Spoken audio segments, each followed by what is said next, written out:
Yang terjadi kali ini, Israel Defense Force atau IDF menyerang pos pasukan perdamaian PBB di Lebanon. Serangan yang ditembakkan Israel pada Kamis 10 Oktober 2024 subuh itu melukai 2 tentara nasional Indonesia. Mereka adalah prajurit 1 Egy Arifianto dan prajurit kepala Nofrian Syahputra. Friends, welcome to the Manuscript Papua YouTube channel. Selamat datang di channel YouTube Manuskrip Papua. Teman-teman, alhamdulillah, sedikit tanggapan tentang berita ini, bahwa ini bisa jadi pintu bagi bangsa pilihan Allah bangsa Israel kirim rudal ke Indonesia dan Israel bisa masuk ke tanah Papua kapan saja, sebab pintu masuk dari Papua Nugini sudah terbuka. Merujuk pada sebuah postingan atas nama akun Sebi Sambom, akun ini menuturkan bahwa Israel arahkan moncong tank perangnya ke pos Unifil, menyebabkan 2 anggota TNI terluka.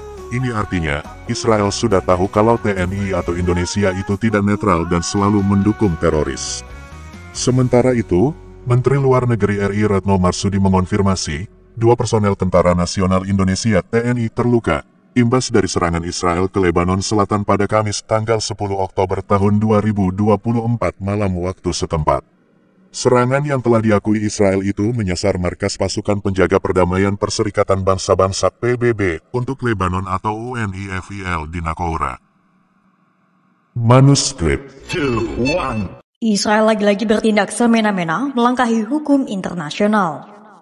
Yang terjadi kali ini, Israel Defense Force atau IDF menyerang pos pasukan perdamaian PBB di Lebanon.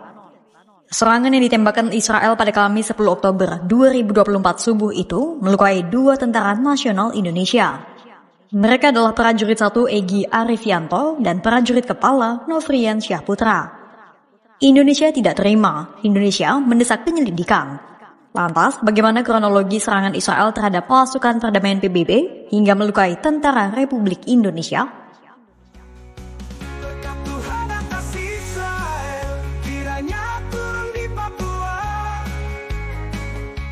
Sebelumnya, mari kita tengok apa yang telah terjadi tepatnya saat Hizbullah dan Israel mulai intens berseteru.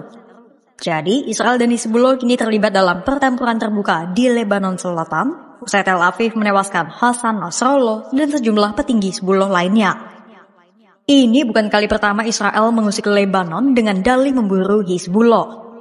Sudah sejak tahun 1978, Israel dan Hizbullah berseteru di Lebanon. Untuk itulah, Dewan Keamanan PBB kemudian membentuk UNIFIL atau pasukan perdamaian untuk mengawasi penarikan tentara Israel dan Lebanon. Sejumlah negara termasuk Indonesia rutin mengirim pasukannya ke Lebanon dan terlibat dalam operasi pengamanan oleh PBB. Indonesia menjadi negara yang paling berkontribusi dalam pasukan perdamaian di Lebanon. Ada sekitar 1.243 tentara nasional Indonesia yang dikirim ke sana. Mereka bertugas di zona penyangga antara perbatasan Israel dan Lebanon yang disebut sebagai Blue Line.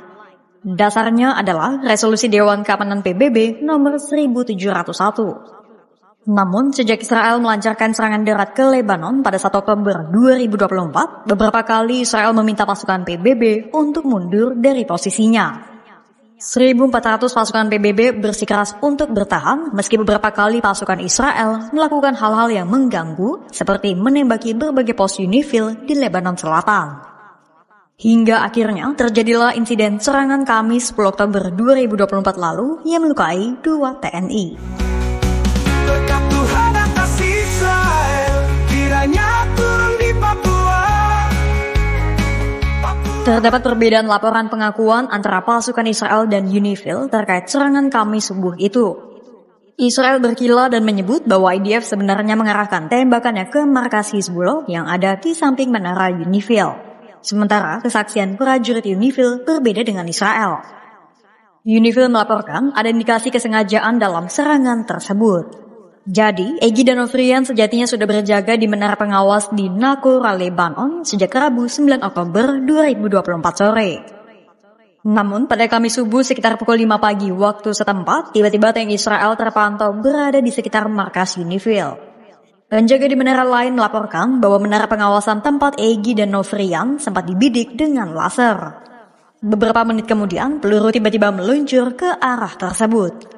Akibatnya, Egy mengalami luka di kaki dan tangan, sementara Nofrian terluka di kaki dan keduanya mengaku sesak nafas. 10 menit usai menara ditembak, pasukan perdamaian segera mengevakuasi Egy dan Novrian ke rumah sakit. Tak hanya menara Egy dan Novrian, IDF juga dilaporkan merusak pemancar radio Unifil dan kamera pengawas di sekitar kompleks markas. Berkat Tuhan atas Israel, kiranya turun di Papua. Mendengar kabar pasukan Indonesia terluka, Menteri Luar Negeri Indonesia Retno Marsudi langsung gerak cepat melakukan koordinasi dengan banyak pihak. Retno segera menghubungi Komandan Kontingen Garuda, Kolonel Kovar, dan mendapatkan kabar bahwa 2 prajurit TNI itu terluka ringan dan masih berada di rumah sakit. Usai insiden, Retno juga langsung menghubungi perwakilan tetap Republik Indonesia untuk PBB di New York. Hasilnya, Indonesia segera diundang dalam pertemuan darurat Dewan Keamanan PBB usai serangan Israel melukai TNI yang terlibat dalam Unifil. Bersama dengan PT RI untuk PBB, Retno ikut mengecam serangan Israel ke arah properti Unifil dan pasukan perdamaian secara tidak jantan. Terhadap serangan tersebut, Indonesia mengutuk keras. Indonesia mengutuk keras serangan tersebut. Serangan terhadap personel dan properti PBB merupakan sebuah pelanggaran besar International Humanitarian Law dan juga resolusi Dewan Keamanan PBB nomor 1701. Indonesia meminta semua pihak untuk menjamin dihormatinya inviolability atau tidak dapat dilanggarnya wilayah PBB dalam segala waktu dan keadaan. Dan Indonesia mendesak Dewan Keamanan PBB untuk juga memastikan terjaganya mandat Dewan Keamanan dengan mengambil langkah konkret yang menjaga kredibilitas Dewan Keamanan.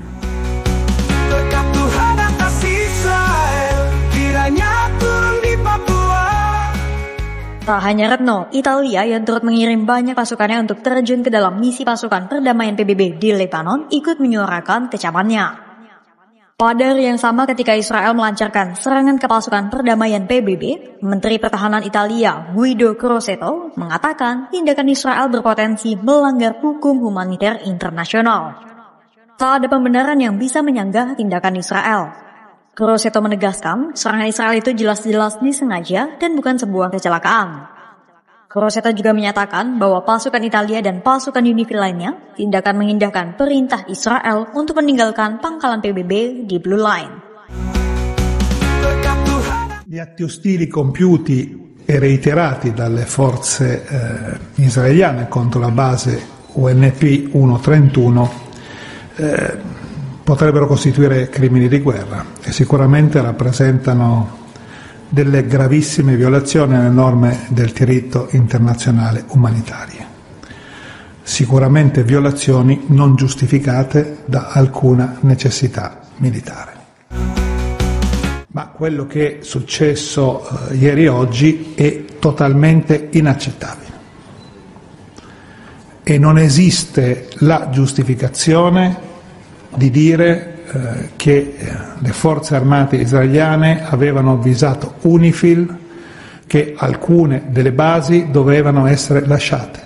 Ho detto all'ambasciatore di riferire al governo israeliano che le Nazioni Unite e l'Italia non possono prendere ordini da Israele. E non si tratta di un incidente. E quindi abbiamo necessità di avere spiegazioni formali, reali, nei tempi più rapidi possibili. Serangan Israel terhadap properti pasukan perdamaian PBB tak bisa dibenarkan dari sisi manapun.